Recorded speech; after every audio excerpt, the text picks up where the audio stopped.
Hello everyone and welcome to another Top 5 Records video. Today I'm going to be taking a look at the 5 best albums from 1996, and an interesting year it is. Not just interesting, there are some really amazing records there. And so, without further ado, let me start off at number 5, the best albums from 1996. An artist that I have never talked about in this series, and I do not understand why not, because this band is just brilliant. I'm talking about Belle and Sebastian with their album If You're Feeling Sinister at number 5. Let me start off because this record has a certain magic surrounding it, a mythical element here. It's in the cover, it's in the tone, it's in the title. If you're feeling sinister, there is this beautiful calm in the music. Yet I would not call this music a result of calm. There's It's as if you're looking at a pond of water in something like Scotland or something, this Scottish pond of water, but there might be this Loch Ness monster under there or something else. Something is underneath the surface, and it's just constantly lurking beneath the water. That's the feeling of this record. And this is a copy I bought recently. Very good sounding pressing. I believe um, it's the Jeepster pressing, recent press, and the sound, the texture, the entire feeling of it is just mesmerizing. I've been reading about this band, and some people say it has this Smiths influence.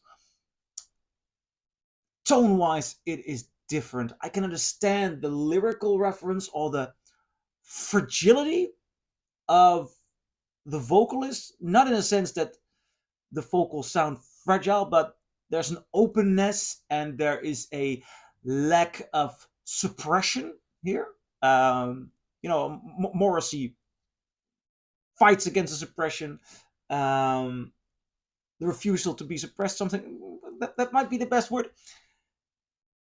That's similar, but as a whole, this is completely unique. The only artist that comes to mind is somebody from after this, Sufjan Stevens. I think about him listening to this, but fully unique, gorgeous album. At number 5, Belle and Sebastian, If You're Feeling Sinister. At number 4, well, from Sinister to Straight On Murder, Nick Cave and the Bad Seeds, Murder Ballads. Well, I've been talking about this album a lot this year. For example, in the Ranking All Nick Cave albums video, if you want to see that, check out the link. This is one of my dear Nick Cave and the Bad Seeds albums, and I think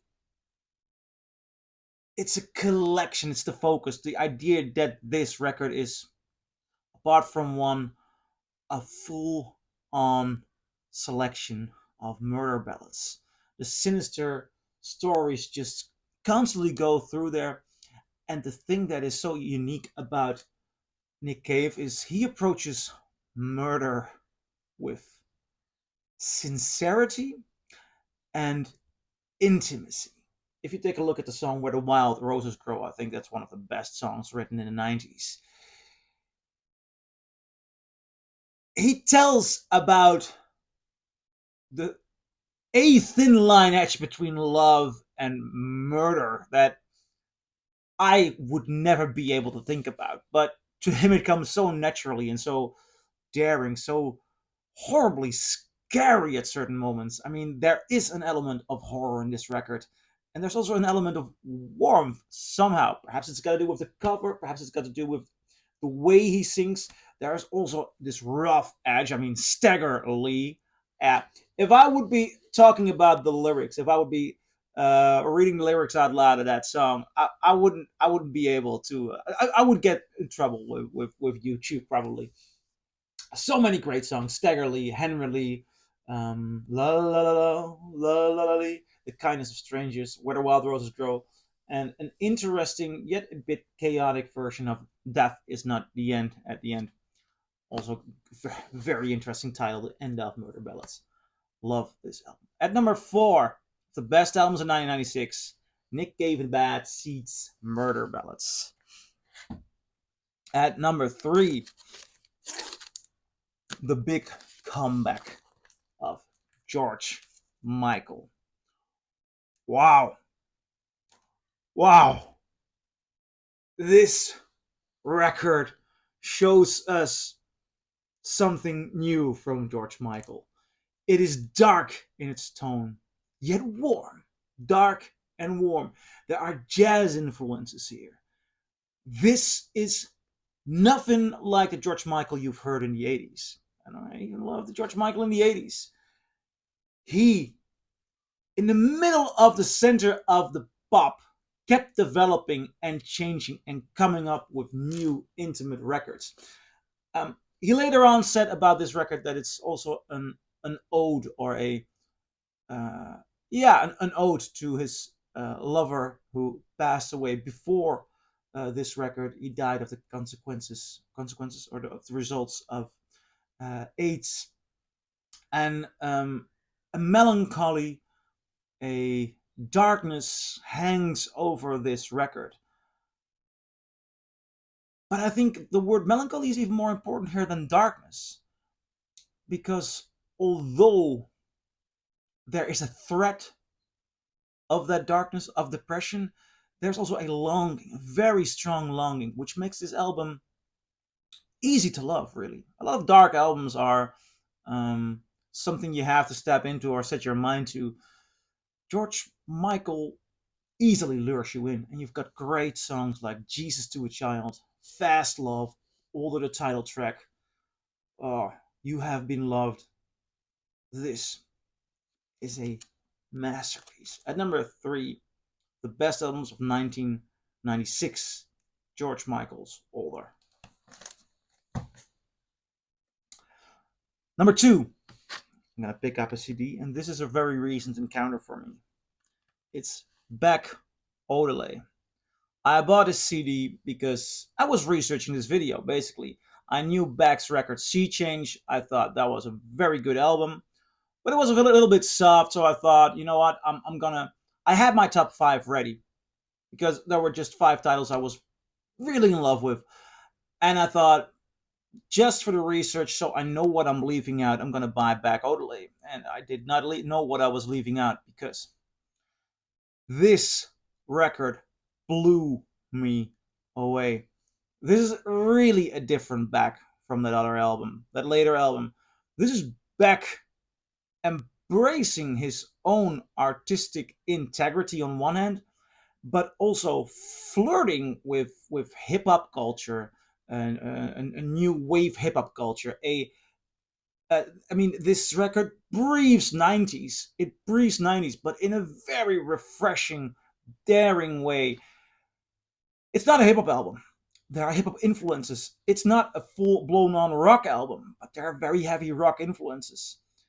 The way he uses the intro of Them's It's All Over Now, Baby Blue on his track and makes something new.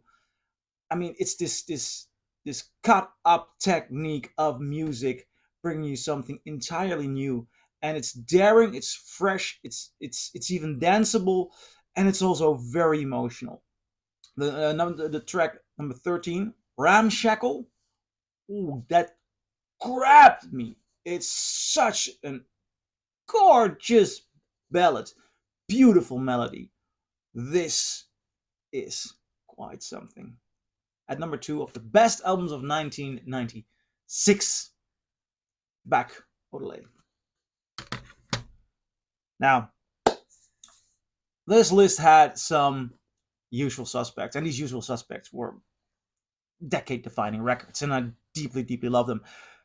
I'm gonna put a record on number 1 that is not a usual suspect and not a decade-defining album. Now, why will I put it on number 1? I love it to death. And although its influence may not be that big, this is a record that in the following years, especially after the recent Mobile Fidelity Sound Lab reissue, should get its following. This is one of my favorite sounding albums in my collection. It's Jerry Garcia and David Grisman's Shady Grove. One of the last things Jerry Garcia did was a collection of old folk songs recorded in an intimate setting. This feels like you're taking a trip to really Ireland or the Northern Territories of the UK and listening to old folk done with so much conviction. Such a gorgeous sound on these instruments. Such a fragile but convincing vocal delivery. The record opens with the song Shady Grove, my little love, Shady Grove once more. That is, I mean, it's as if the melodies are a train and Garcia just steps on them and rides off. It's as if these songs have so many history and so many emotions already in them that all you need to do is just hang on to them and you'll experience it. You're experiencing somewhat of a journey. Side one ends up with Off to Sea Once More. For a couple of years, that was the last song it would play after a night of drinking. Like, this is the song that ends off. The moment we all get most melancholy, you get Off to Sea Once More. And that idea of going back to the sea. I mean, I'm not a sailor. I'm not a sailor, so I do not know the danger of the sea. But I'm a documentary filmmaker, so sometimes you just leave your home behind for weeks or months, and that sense of I'm gonna say goodbye to everything here, and I'm gonna leave my old life behind, and I might return. I'll return definitely, but you're leaving something behind, and that has a certain melancholy, a certain edge that is perfectly reflected in Off to Sea Once More. Yet again, I do not know what it's like when you're a sailor, because especially in the old days, it was a very dangerous job. But leaving the world you love behind because you have a job to do, it captures it perfectly. Um, so many great songs here. There's a rendition here of Whiskey in a Jar that will blow your mind. Man, this one, Shady Grove, one fine record. At number one, the best record of 1996, if you're asking me, Shady Grove. So, I'm curious, what do you think? Do you agree? Do you disagree? Leave a comment below and I'll see you in my next video. Bye.